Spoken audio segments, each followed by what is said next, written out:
Hello दोस्तों, स्वागत है आपके अपने YouTube channel learn by brilliant पे। दोस्तों आज हम लोग पाई चार्ट पढ़ेंगे और पाई चार्ट याद रखिएगा, किसी व्यक्ति के वेतन का खर्च देता है तो आपको याद रखना है बस कि ग्राफ ऐसे बनाता है पाई चार्ट का, और इसमें सारे डिटेल्स देते हैं कि कैसे कैसे खर्च करता है और इससे रिलेटेड प्रश्न पूछे जाते हैं। तो आइए शुरू करते हैं। आज आपको हम बताएंगे कि पाई चार्ट का प्रश्न जो है कैसे आसानी से किया जा सकता है और कैसे जल्दी से किया जा सकता है। ठीक है, तो पाई चार्ट पे देखिए ग्राफ दिया गया है, बनाया गया है कि किसी व्यक्ति का आपका जो है खर्च है और खर्च का कैसे कैसे कितना कितना प्रतिशत वो खर्च करता है उस पर दिया गया है। बोल रहा है कि बनाया गया है ग्राफ में दिया गया है कि भोजन पर खर्च करता है, फुटकर पर खर्च करता है, फुटकर कितना खर्च करता है, कहाँ खर्च करता है, कपड़े पे खर्च करता है, परिवहन पर खर्च करता है, बचत करता है और किराया पर खर्च करता है।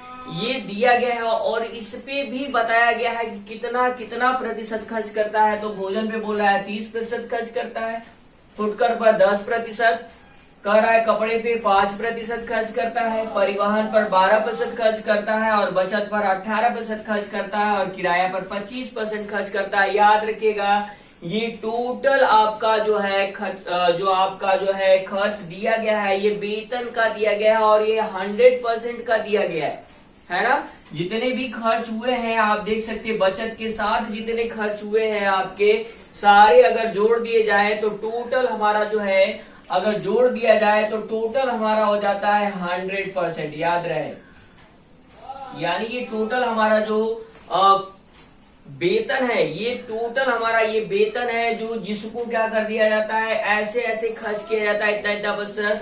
तो याद रखिएगा, अगर टोटल की बात करेगा कि कुल हमारा वेतन कितना था तो वो हमेशा 100% होगा, क्योंकि इन सबको जोड़ने के बाद उसका आय होगा, वो जिस भी व्यक्ति का दिया गया होगा तो 100% आय आपका होगा। ठीक है, और 100% में 30% भोजन पर, 10% फुटकर, ऐसे करते हुए सारा खर्च करता है और ये ग्राफ बनाता है और इसी पे प्रश्न पूछा जाता है। देखिए पहला प्रश्न आप देख सकते हैं, दिया गया है कि पहला प्रश्न क्या पूछ रहा है। बोल रहा है कि भोजन पर कुल खर्च 4800 रुपए है, तो कह रहा है कि सभी मदों पर कुल कितना खर्च होगा। टोटल मद कह रहा है कि 100%, तब बताइए कि 100% पर कितना खर्च होगा। टोटल मदों पर, कुल मदों पर खर्च की बात कर रहा है। तो कुल मद आप देख रहे हैं कितने हैं, 1 2 3 4 5 और 6 है, और टोटल को बोला जाएगा 100%। तो बोल रहा है कि किस पर दिया गया है, तो बोल रहा है कि भोजन पर खर्च दिया गया है कितना। तो आप देख रहे हैं भोजन पर 30% खर्च करता है। प्रतिशत में अगर देखा जाए तो 30% भोजन पर खर्च करता है, और जिसका दिया गया है रुपया, कितना रुपया, 30% कितने रुपए के बराबर है। तो बोल रहा है कि भोजन पर कुल 4800 रुपए खर्च करता है, यानी 30% यहाँ पे बोला है ग्राफ में कि भोजन पर 30% खर्च करता है, यानी ये 30% जो है वो 4800 रुपए के क्या हो जाएगा, बराबर हो जाएगा। बराबर कर लीजिएगा और क्या करिएगा, 1% निकालिएगा। 1%, अगर 30% बराबर 4800 रुपया तो 1% बराबर क्या होगा। जब 1% लिखिएगा तो 4800 बटा में हो जाएगा 30। कटाइएगा, 0 से 0 कैंसिल, 3 से कटाइएगा, 3 एक कम 3 और 3 छक्का 18, यानी आ जाएगा 1% बराबर। आप देख सकते हैं कि 1% बराबर आ गया कितना, 160 रुपया। तो अभी आपको बताया कि कुल हमारा जो खर्च होगा, कुल वेतन जो होगा, टोटल अगर जोड़ा जाए तो 100% होगा। तो 100% निकाल लीजिएगा, क्योंकि वो कुल खर्च ही पूछ रहा है। तो जब 100% निकालिएगा तो 100 का ही मल्टीप्लाई सिर्फ कर लेते हैं। तो 100 का मल्टीप्लाई करेंगे, 160 में 100 का जब गुणा करेंगे तो आ जाएगा 16,000 रुपया। बस लिख लीजिएगा यहाँ पे, ये हो जाएगा कुल आपका वेतन। ऐसे निकालिएगा जल्दी से, ये आपका होगा टोटल वेतन, यानी कुल मदों पर खर्च अगर बात किया जाए तो कुल 16,000 रुपया कुल मदों पर खर्च करेगा। पहले क्वेश्चन का आंसर मिल गया। दूसरा क्वेश्चन देख लीजिएगा। दूसरा क्वेश्चन दे रहा है आपका कि परिवहन और कपड़े का कुल व्यय कितना होगा। कह रहा है कि परिवहन आप देख रहे हैं कि परिवहन कहाँ दिया गया है, तो परिवहन आपका दिया गया है यहाँ पे। परिवहन की बात कर रहा है कितने % परिवहन पर, तो 12%। ठीक है, फिर क्या बोला है, कपड़े पर, कपड़ा देख लीजिएगा कहाँ है, तो कपड़ा देख रहे हैं आपका यहाँ दिया गया है, तो इस पर कितना है, 12% आपका तो परिवहन पे था, 12% परिवहन पर, प्लस कपड़े पर दिया गया कितना, कपड़े पर 5%, तो 5% जोड़ दीजिएगा जब दोनों को, तो टोटल आ जाएगा कितना परसेंट, 17% आ जाएगा। कह रहा है कि कुल व्यय का कितना होगा, ठीक है। तो कुल व्यय तो आप देख रहे हैं कितना है, 16,000 रुपया है। बस 16,000 का आप निकाल लीजिएगा कितने परसेंट, 17%, क्योंकि टोटल 17 हो रहा है दोनों को जोड़ने के बाद, और कुल व्यय हमारे पास आ गया है कितना, 16,000 रुपया। तो आप 16,000 का निकालिएगा 17%, 17% निकाल लीजिएगा। जब 17% निकालिएगा तो 0 से 0 कैंसिल हो जाएगा, सिर्फ आपको मल्टीप्लाई करना है। मल्टीप्लाई करना है कितने का, 160 का मल्टीप्लाई 17 में कर देना है। जब मल्टीप्लाई करिएगा तो हो जाएगा कितना, गुणा जब करिएगा तो गुणा करेंगे 17 का, 17 छक्का कितना होता है, 17 पचे 85, और 17 छक्का 17 पचे 85 और 17 छक्का 96, नहीं 17 छक्का 102 है ना, 17 पचे 85 होता है 85, और उसमें अगर 17 जोड़ दिया जाए तो कितना हो जाएगा, 102 हो जाएगा, हो जाएगा, तो 2 हो जाएगा हासिल। और आप देखिएगा फिर 17 एक कम 17, और 17 में जब 10 जोड़िएगा तो हो जाएगा कितना, 27। 17 में जब आप जोड़िएगा 10 हासिल था तो हो जाएगा 27। ये हो जाएगा आपका इतना रुपया आंसर, 2720 रुपया आपका क्या हो जाएगा, दोनों मदों पर टोटल खर्च हो जाएगा। टोटल खर्च याद रखिएगा, मल्टीप्लाई अगर नहीं समझ में आता तो ऊपर रख के गुणा कर लीजिएगा ऐसे, है ना। 7 से गुणा करेंगे, 7 0 एम 0, 7 छक 42 को 2, ठीक है। फिर आप गुणा करिएगा, 7 एक कम 7, 7 4 11, फिर गुणा करिएगा 0 6 और 1, जब जोड़िएगा तो 0 हो जाएगा, 2 हो जाएगा, 7 हो जाएगा और 2 कितना आ गया, देख रहे हैं ना गुणा करने पर। तो गुणा कर लीजिएगा ऐसे। अगर आपको टेबल अगर याद नहीं है तो मल्टीप्लाई कर सकते, ठीक है ना, तो मल्टीप्लाई कर लीजिएगा ऐसे, तो ये हो जाएगा आपका आंसर। अब आप चलिए देखते हैं तीसरा प्रश्न हमारा क्या कर रहा है। दूसरे का तो आंसर आपको मिल गया, तीसरा हमेशा याद रखिएगा जो आपका दिया गया था दोनों को जोड़ दीजिएगा, और टोटल हमारा जो खर्च है, टोटल 16,000 खर्च था, तो 16,000 का 17% निकालिएगा तो आपका आएगा 160 गुणे 17, गुणा जब करिएगा तो आ जाएगा 2720। अब आपको क्या करना है, पूछ रहा है, तीसरा प्रश्न पूछ रहा है यहाँ पे कि फुटकर व्यय भोजन व्यय का कितने प्रतिशत है। कह रहा है कि जो फुटकर हमारा व्यय है, फुटकर जो व्यय है हमारा, वो भोजन पर व्यय का कितने प्रतिशत है। याद रहे, जिससे टैली कराएगा वो तुरंत नीचे चला जाएगा, ठीक है ना। तो आपका बोल रहा है कि भोजन फुटकर व्यय जो है वो भोजन पर व्यय से, भोजन से टैली करा रहा है। तो आप देख लीजिएगा फुटकर व्यय आपका दिया गया है, आप देख सकते हैं यहाँ पे फुटकर जो व्यय है वो 10% है, और भोजन पर क्या है 30% है। बस आप तुरंत कुछ भी नहीं करना है, जिसको बोला है कि फुटकर व्यय तो वो चला जाएगा ऊपर, किससे टैली कराया है तो भोजन पर व्यय से टैली कराया है, तो भोजन का व्यय जो आ जाएगा जितना प्रतिशत है वो नीचे चला जाएगा। और याद रहे प्रतिशत निकालने के लिए हमेशा 100 से गुणा करके ही प्रतिशत निकाला जाता है। तो आप लिखिएगा 10/30 गुणे हो जाएगा 100। देखिए 10 दिया है ना, 10/30 हमेशा याद रखिएगा। ये टैली भोजन पर व्यय से कर रहा है, तो भोजन पर जो व्यय है वो हमेशा नीचे होगा। याद रहे जिससे टैली कराएगा वो हमेशा नीचे चला जाएगा। तो घटाइएगा, 0 से 0 कैंसिल हो जाएगा, यानी 100 बटा में हो जाएगा 3। जब भाग दीजिएगा तो आएगा 33 सही 1/3%। ये हो जाएगा आपका आंसर। और आप देख लीजिएगा, हमेशा याद आपको यही रखना है कि जिसको बोले आपका व्यय फुटकर व्यय पर बोल रहा था, फुटकर व्यय जो है भोजन पर व्यय, याद रहे भोजन से टैली कराने की बात कर रहा है, भोजन पे जो व्यय होता है उससे टैली कराने की बात कर रहा है। तो हमेशा याद रखिएगा जिससे टैली कराएगा वो हमेशा नीचे चला जाएगा, और जो जिससे टैली जिसके बारे में बात करेगा वो हमेशा ऊपर हो जाएगा, ठीक है। तो ये हो जाएगा आपका आंसर 33 सही 1/2%, ठीक है। तो अब देखिए चौथा प्रश्न आपका क्या दे रहा है। चौथा प्रश्न दे रहा है कि किराए पर किया गया खर्च ज्ञात कीजिए। किराए पर किया गया खर्च, किराए पे खर्च आप देख सकते कहाँ दिया है, किराए पे खर्च 25% है ना। तो आप कितना निकालेंगे, 16,000 का बस 25% निकाल दीजिएगा। 16,000 का आपको कितना निकाल देना है, 25% निकाल देना है। तो 16,000 का आपको निकालना है कितना प्रतिशत, बोला है ना, किराए पे देख रहे हैं कितना प्रतिशत, 25% खर्च करता है। तो टोटल खर्च आपको पता है कि ये है हमारा, है ना। तो टोटल खर्च का निकालिएगा कितना परसेंट, 25%। बस कटा लीजिएगा, 0 से 0 कैंसिल हो जाएगा, यानी आ जाएगा आपका 160 गुणे हो जाएगा 25। गुणा करिए, 0 है तो 0 लिख लीजिएगा, ये वाला 0। और 25 का गुणा जब 6 में करेंगे तो 25 6 का होता है 150। 150 में आपका फिर एक 0 मिला, हाथ में आपके पास 15 है। अब गुणा करिएगा, 25 से कम 25 और 15 जब जोड़िएगा तो हो जाएगा 25 और 15 हो जाएगा 40।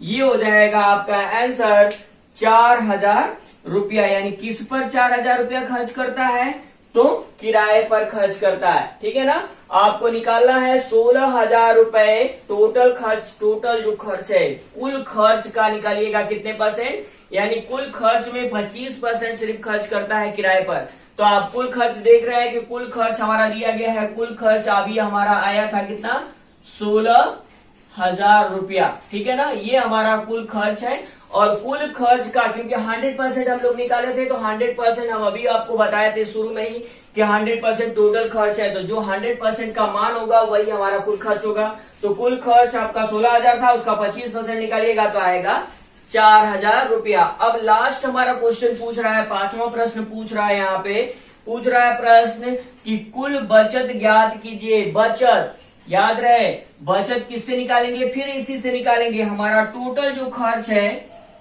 उसी का निकालिएगा बचत। बचत देख रहे हैं कितने परसेंट है, 18% है। बस 18 का यहीं पे गुणा कर लीजिएगा, 18% निकाल लीजिएगा। 18% निकालिएगा तो 2 0 से 2 0 कैंसिल, तो आप लिखेंगे यहाँ पे 160 गुणे 18। गुणा कर लीजिएगा ऐसे यहाँ पे रख के, है ना। 160 गुणे हो जाएगा 18। 8 से जब गुणा करिएगा तो 8 0 0 और होता है 8 छक्का 48।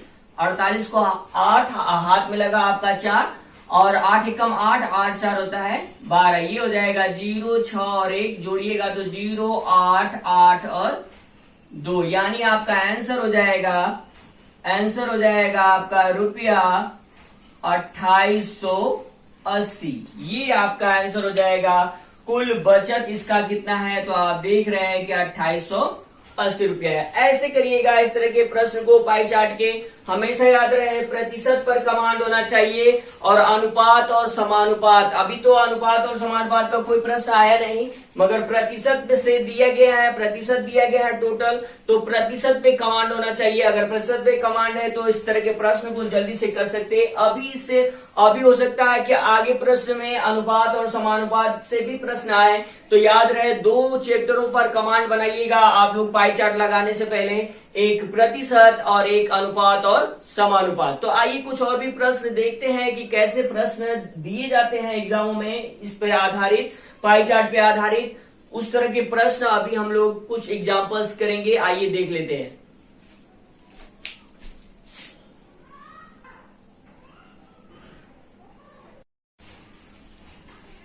आइए दोस्तों ये भी प्रश्न देख लेते हैं। दिया है पाई चार्ट बना हुआ है, यहाँ पे ग्राफ बना हुआ है और इसमें बोल रहा है, दिया है कुल खर्च हमारा है 46,000 रुपया और इसमें बोला है कि 46,000 रुपए में कैसे खर्च करता है और किन किन मदों पे खर्च करता है, ये ग्राफ के अनुसार आपको बता दिया गया है। ठीक है, तो आप देख लीजिए। बोला है कि अन्य में, सबसे पहले अन्य में खर्च करता है 20%, यातायात पर खर्च करता है 5%, शिक्षा पर 12%, आवास पर 15%, वस्त्र पर 10%, भोजन पर 23% और बचत पर खर्च करता है कितने परसेंट, 15% खर्च करता है। तो ऐसे खर्च करता है और इसके, अब इस ग्राफ के ही अनुसार आपको क्या करना है, आपको इन प्रश्नों के आंसर देना है, इसको सॉल्व करना है। ठीक है, तो आइए देख लेते हैं। पहला प्रश्न हमारा क्या बोल रहा है। पहला प्रश्न हमारा दिया है कि भोजन पर खर्च ज्ञात कीजिए। तो आप सबसे पहले देख लीजिएगा कि भोजन पर कितने प्रतिशत खर्च करता है। भोजन देख रहे हैं आप, भोजन पर सबसे पहले क्या करता है,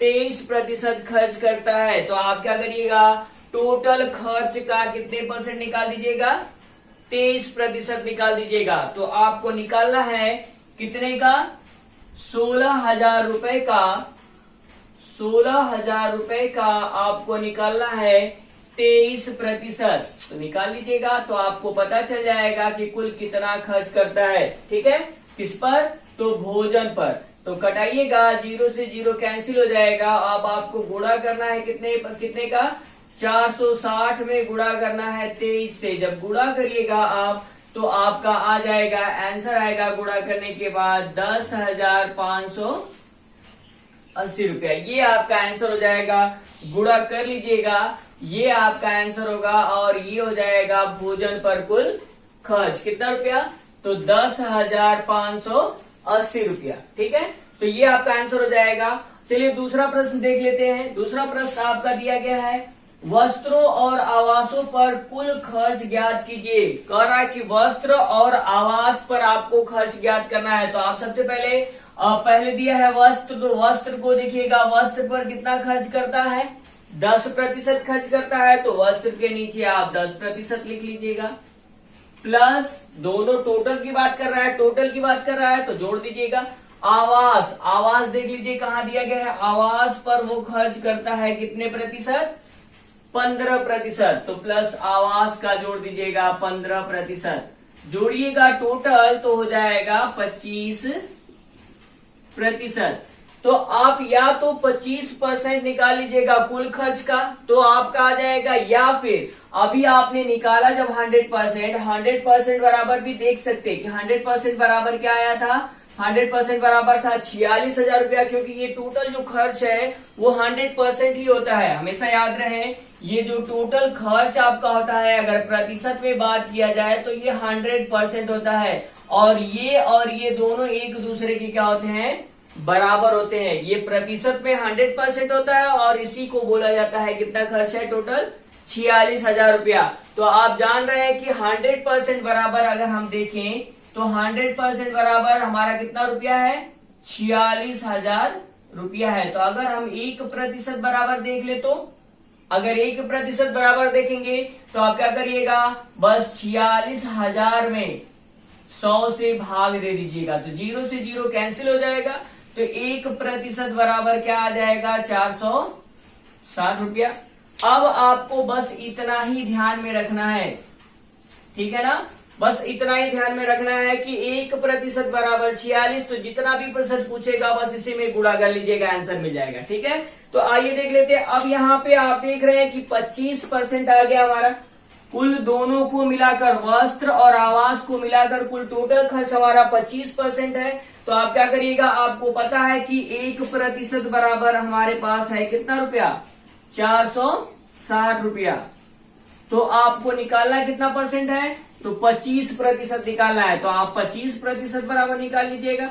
जब 25% बराबर निकालिएगा तो 1% बराबर 460, तो 25% बराबर तो 460 गुणे हो जाएगा 25। जब गुणा करिएगा आप तो आपका आंसर आ जाएगा कितना रुपया, जब गुणा करिएगा 25 का गुणा जब करिएगा 460 में तो आपका आंसर होगा 11,500 रुपया। देखिए गुणा करके देख लेते हैं। आप गुणा करिएगा और गुणा करने के बाद देखिएगा कि हमारा आंसर क्या सही आ रहा है कि नहीं आ रहा है। देखिए 25 का गुणा 0 में करिएगा तो 0 हो जाएगा, ठीक है। 25 का गुणा करिएगा आप किसमें, 6 में, तो 25 6 का होता है 150, 150 यानी 0, आपका लगा हाथ में 15, 25 चौका होता है 100 और 15 जब जोड़िएगा तो हो जाएगा 115, तो 115 पूरा लिख लीजिएगा। ये आपका हो जाएगा आंसर किसका, वस्त्रों और आवासों पर कुल खर्च अगर पूछा जाए तो आपका रुपया होगा 11,500 रुपया, ठीक है। तो चलिए आ जाइए, अब तीसरा सवाल हमारा क्या बोला है, तीसरा सवाल देख लीजिएगा। तीसरा सवाल बोल रहा है कि आवास और शिक्षा पर किए गए कुल खर्चों का अनुपात ज्ञात कीजिए। अब देखिए यहाँ पे अनुपात पूछ दिया, किसका किसका पूछा है, तो देखिए पहले आवास बोला है तो आवास आप देख लीजिएगा, आवास पर कितने प्रतिशत खर्च करता है, आवास पर 15% खर्च करता है, तो 15%। रेशियो, अनुपात की बात क्या है, तो रेशियो का चिन्ह लगा लीजिएगा, अनुपात का चिन्ह। फिर बोला है किसका, शिक्षा पर। शिक्षा देख लीजिए कहाँ है, शिक्षा पर आप देख रहे हैं कि शिक्षा पर कितने % खर्च करता है, 12% खर्च करता है। बस आप लिख लीजिएगा यहाँ पे 12%। ठीक है, कटा लीजिएगा, प्रतिशत से प्रतिशत कैंसिल हो जाएगा और इसको कटाइएगा 15 को कटाइएगा 3 से, 12 और 15 दोनों 3 से कटेगा, तो 3 से कटाइएगा 3 5 15 और 3 चौक 12, ये हो जाएगा आपका अनुपात।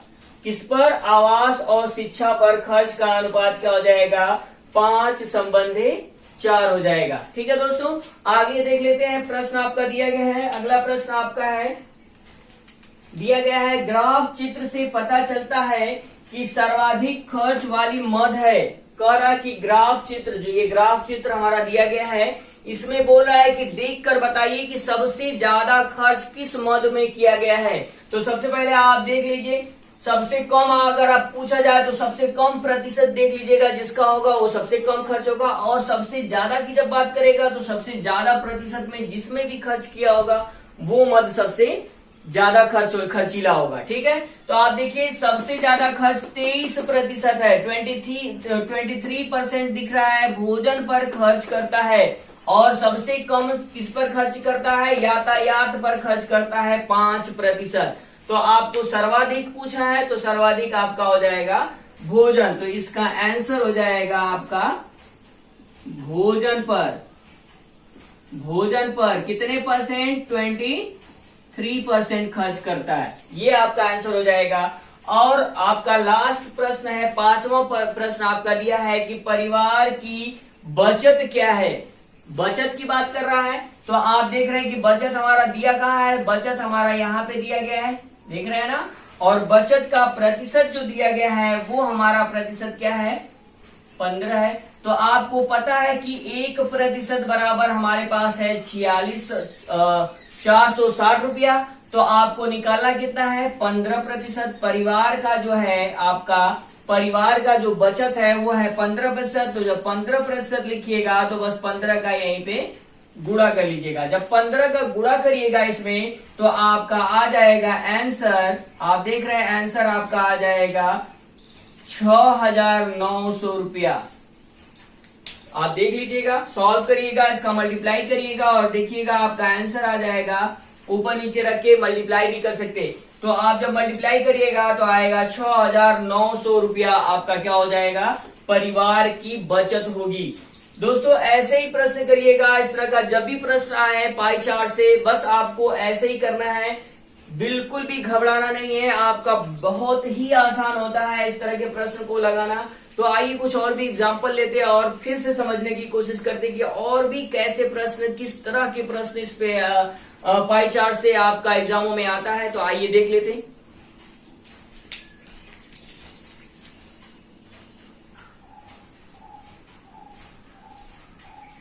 आइए दोस्तों देख लेते हैं, ये भी प्रश्न आपका दिया गया है, बहुत ही इंपॉर्टेंट है, ये भी एग्जाम से रिलेटेड ही प्रश्न है। देखिए प्रश्न में बोल क्या रहा है, ग्राफ दिया गया है और ग्राफ में दिया गया है कुल आय जो है 18,000 रुपया है।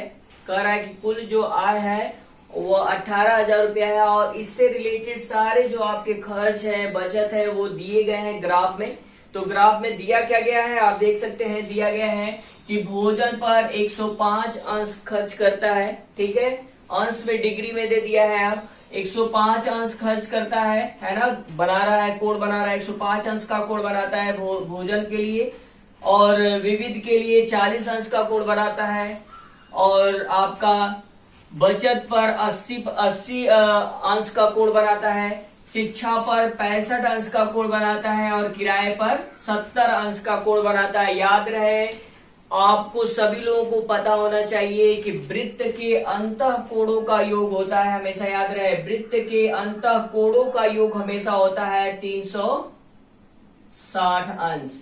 ठीक है, सभी लोग याद रखेंगे, वृत्त के अंतः कोणों का योग होता है 360 अंश। और याद रहे आपको दोस्तों कि ये जो 360 अंश है ये एक 18,000 रुपए के बराबर होगा। याद रहे, क्योंकि ये टोटल जो 18,000 रुपया है ये वृत्त के अंतर्गत विभिन्न मदों पर खर्च करने के बाद जो है टोटल खर्च हो जाता है। ठीक है, तो आप क्या करिएगा, याद रखिएगा कि 360 अंश किसके बराबर है।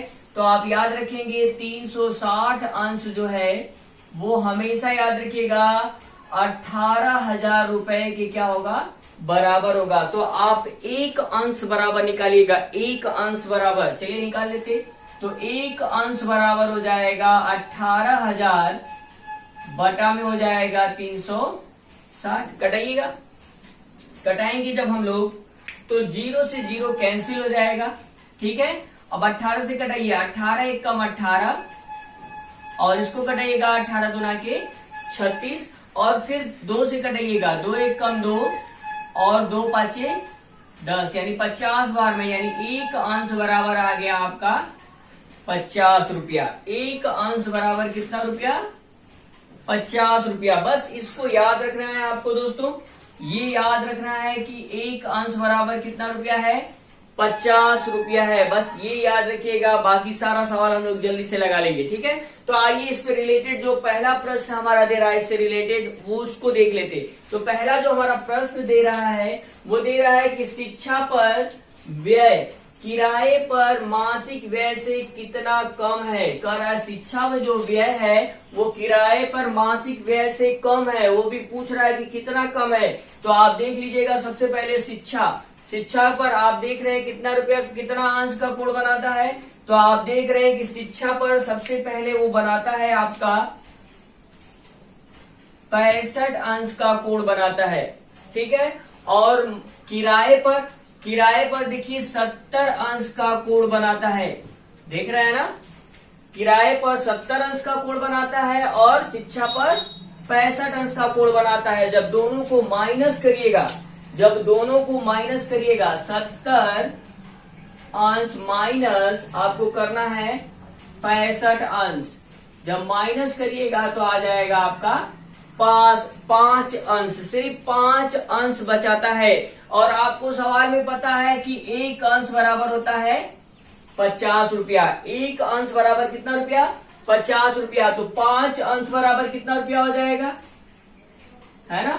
आप देख रहे हैं यहाँ पे कि एक अंश बराबर, लिख देते इसको भी, एक अंश बराबर कितना रुपया, 50 रुपया। तो आप 5 अंश बराबर निकाल लीजिएगा। 5 अंश बराबर जब निकालिएगा तो 50 में 5 का गुणा कर लीजिएगा। जब गुणा करिएगा तो आपका आ जाएगा 250 रुपया। ये आपका आंसर हो जाएगा। इतना रुपया आपका क्या हो जाएगा, अधिक हो जाएगा। ये आंसर होगा आपका। ठीक है, चलिए दूसरा क्वेश्चन देख लेते। दूसरा हमारा क्वेश्चन क्या दिया गया है कि विविध पर मासिक व्यय कितना है। विविध आप देख लीजिएगा, विविध दिख रहा है आपको, विविध आप देख रहे हैं कितना है, विविध पर कितने अंश का कोण बनाता है, तो 40 अंश का कोण बनाता है। तो आप देख रहे हैं विविध पर मासिक व्यय कितना है, बस यही पूछा है। तो आप 40 अंश का कोण बनाता है और आपको पता है कि एक अंश बराबर आपका दिया गया है 50 रुपया।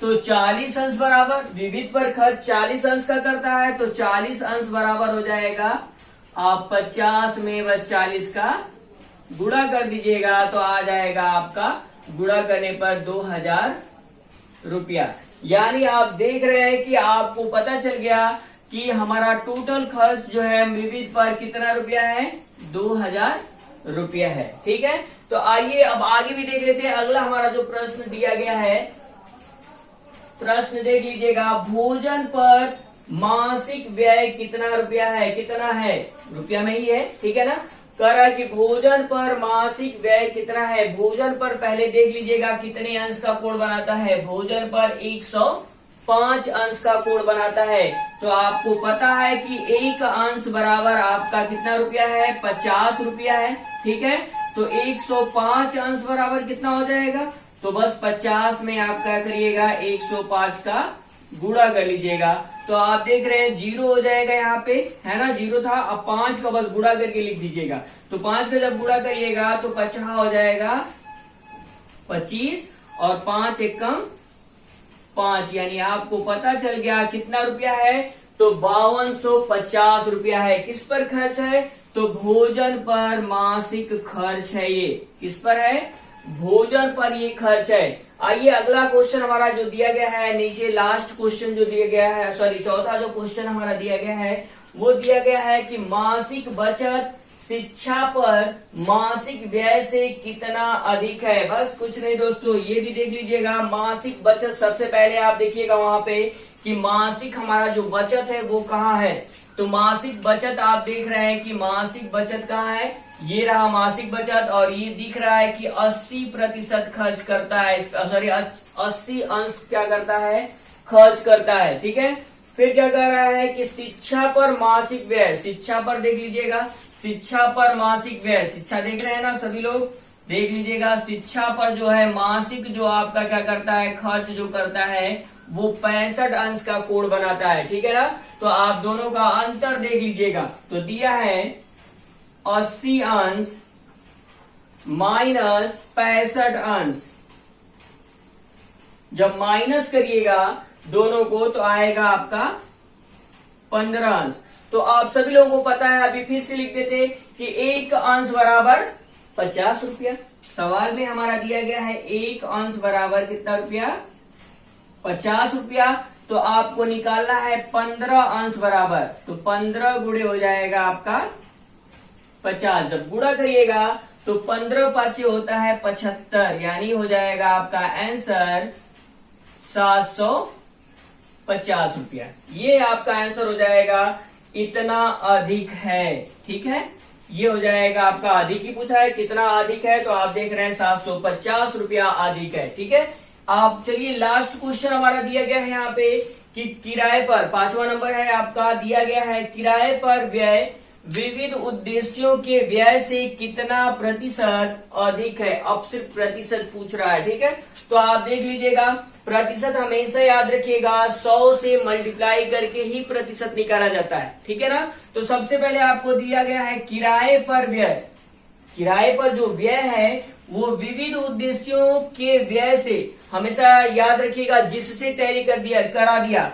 वही नीचे जाएगा। तो विविध उद्देश्यों से बोल रहा है कि विविध उद्देश्यों के व्यय से कितना प्रतिशत क्या है, अधिक है। तो विविध उद्देश्यों का जो व्यय होगा वो हमेशा नीचे जाएगा, और दोनों अधिक, कम और अधिक की बात करता है तो दोनों का अंतर हमेशा ऊपर चला जाता है, कितना अधिक है। ठीक है ना, तो सबसे पहले आपको देखना है यहाँ पे कि विविध उद्देश्यों का जो है किराए पर पहले व्यय देख लीजिएगा, किराए पर व्यय आपका है 70 अंश। ठीक है, और विविध उद्देश्यों के लिए व्यय देख लीजिएगा आपका दिया है 40%। विविध उद्देश्यों के लिए आप देख रहे हैं ना, विविध उद्देश्यों के लिए आपका कितने अंश का कोण बनाता है, 40 अंश का। तो आपको याद रहे कि जिससे टैली करा देता है वो नीचे जाता है हमेशा। ठीक है, तो विविध उद्देश्यों से कराया तो 40 नीचे जाएगा, और इन्हीं दोनों का अंतर यानी 70 और 40 का अंतर हमेशा ऊपर होगा। 70 माइनस 40